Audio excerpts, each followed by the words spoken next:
¿Qué significa Quetzalcóatl en náhuatl?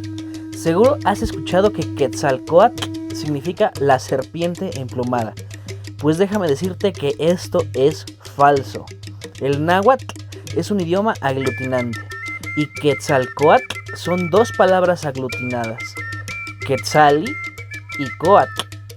Coatl significa serpiente y Quetzali es un pájaro que en México y Centroamérica conocemos como el quetzal, un ave que era tan sagrada que en la mayoría de pirámides pregachupinas o prehispánicas, si aplaudes en la base de la pirámide, el sonido rebota de tal forma que puedes escuchar el sonido del quetzal.